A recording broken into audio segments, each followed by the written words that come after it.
السلام علیکم ناظرین، ڈرامہ سے عبداللہ پور کا دیوداس کی نیکسٹ آنے والی کیس بہت زیادہ انٹرسٹنگ ہونے والی ہے، کیونکہ کاشف کا جب ایکسیڈنٹ ہوتا ہے تو گلبانو اس کے پاس ہاسپٹل جائے گی اور اس کا علاج کرائے گی، لیکن جب اس کے ہاسپٹل کا بل اور کاشف کا سارا خرچہ کسی نے ادا کیا ہے تو وہ اس سے ملنے کی کوشش کرے گی، اور جب وہ ملنے جائے گی تو اس کا کون ملے گا اور وہ اس سے کیا کہے گی، اور کاشف گلبانو کو چھوڑ کر کہیں کیوں چلا جاتا ہے، اور کیا کاشف گلبانو کے سامنے راز افشا کر دے گا کہ عبداللہ پور کا دیوداس کون ہے، اور اس پر گلبانو کا کیا ری ایکشن ہوگا۔ یہ سب جاننے کے لیے میری اس ویڈیو کو آخر تک دیکھیں اور میرے چینل کو سبسکرائب کر دیں اور ساتھ میں بیل آئیکن کا بٹن بھی پریس کر دیں۔ ناظرین، جیسا کہ ہم نے پچھلی کیس میں دیکھا تھا کہ فخر لاہور آ جاتا ہے اور وہاں پہ ریلوے کی زمین خریدتا ہے اور اپنے آپ کو مشہور کرنے کی کوشش کرتا ہے، اور جب وہ ریلوے کی زمین خریدتا ہے تو لوگ مطلب سیاستدان اس سے ملنے کی کوشش کرتے ہیں، تو یہ فخر کی کیا چال ہوگی اور وہ کیا چاہتا ہے، لیکن جب وہ سیاسی جماعت سے مل کے آ رہا ہوتا ہے تو اس کا ایکسیڈنٹ ہوتا ہے۔ ایکسیڈنٹ اصل میں اس کے کزن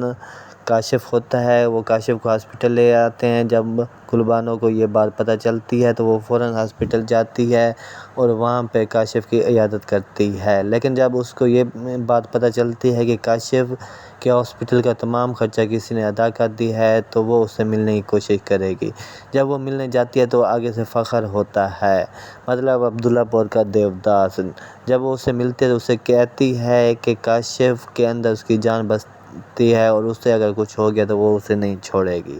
لیکن جب فخر گلبانو کو دیکھتا ہے تو اس کی عزت میں کھڑا ہو جائے گا اور اس کو کچھ نہیں کہے گا۔ دوسری طرف جب کاشف ٹھیک ہو جاتا ہے تو وہ ہاسپٹل سے غائب ہو جاتا ہے اور اس کی دوست اسے بتاتی ہے کہ گلبانو اس کی تلاش میں ہے، لیکن کاشف کہتا ہے کہ میں اس سے نہیں ملوں گا، اگر میں اس سے مل لیا تو میں اس کو حقیقت بتا دوں گا کہ میں کون ہوں، کیونکہ میں اپنے بھائی کے ساتھ دغا نہیں کر سکتا۔ تو اس کی دوست اسے کہتی ہے کہ بے شک تم عبداللہ پور کے دیوداس نہیں ہو، لیکن وہ تمہیں عبداللہ پور کا دیوداس سمجھ کر تم سے محبت کرتی ہے۔ تو کاشف اسے کہتا ہے کہ وہ جو سمجھے، لیکن میری عزت اور میرا مان یہ نہیں مانتا کہ میں اپنے بھائی سے دھوکہ کروں۔ دوسری طرف گلبانو کاشف کی تلاش میں بہت گھومتی ہے، لیکن کاشف اس کو کہیں نہیں ملتا، اور وہ اپنے تمام دوستوں سے کہتی ہے کہ کسی طرح کاشف کا پتہ کرو،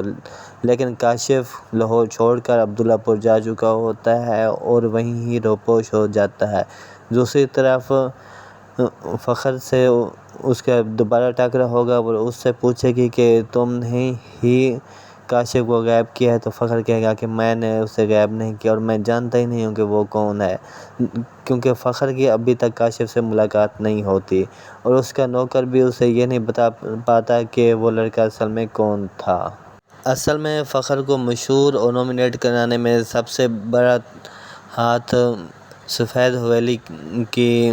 جان آرا کا ہوتا ہے، کیونکہ اسے پتہ ہوتا ہے کہ گلبانو کا چچا اب اسے ہی مارنے کی کوشش کرے گا، اس لیے وہ بادشاہ سے ملنے جاتی ہے، اسے کہتے ہیں کہ میں تمہیں چھڑوانے کی مکمل کوشش کروں گی اور تمہاری ہی مجھے ضرورت ہے، اور وہ لڑکا بہت اچھا ہے، ٹیلنٹ ہے، اس نے ابھی ہی جا کے اپنا کام شروع کر دیا ہے۔ دوسری طرف فخر